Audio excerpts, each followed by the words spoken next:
Ticket కోసం 50 లక్షలు KA పాల్పై cheating case.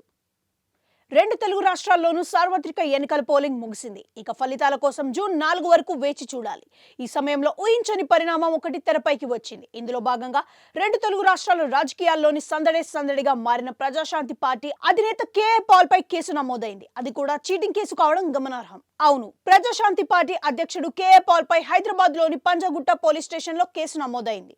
తన పార్టీ తరపున ఎల్బీ నగర్ నియోజకవర్గ ఎమ్మెల్యే టికెట్ ఇస్తామని చెప్పి తన వద్ద నుంచి 50 లక్షలు తీసుకున్నారంటూ రంగారెడ్డి జిల్లాలకు చెందిన కిరణ్ కుమార్ అనే వ్యక్తి పోలీసులను ఫిర్యాదు చేశారు. దీంతో పోలీసులు పాల్పై చీటింగ్ కేసు నమోదు చేశారు. ఈ సందర్భంగా తనకు ప్రజాశాంతి పార్టీ టికెట్ ఇస్తానని చెప్పడంతో తాను 30 లక్షలు ఆన్లైన్ లోను, మిగిలిన 20 లక్షలు దఫాలుగా ఆన్లైన్ లోను చెల్లించినట్లుగా కిరణ్ కుమార్ పోలీసులను ఇచ్చిన ఫిర్యాదుతో పేర్కొన్నారని తెలుస్తుంది.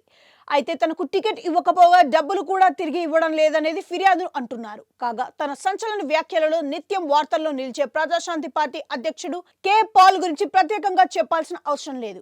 2024 సార్వత్రిక ఎన్నికల్లో ఏపీలోని విశాఖ పార్లమెంటరీ నియోజకవర్గానికి పోటీ చేసిన పాల్ ఎన్నికల ప్రచారంలో తనదైన స్టైల్లో హల్చల్ చేస్తూ ఆడుతూ పాడుతూ ప్రజలను ఆకర్షించే ప్రయత్నం చేశారు. గతంలో జరిగిన మునుగోడు ఉప ఎన్నికల్లోనూ పాల్ పోటీ చేశారు. 805 సీట్లతో సాధించారు.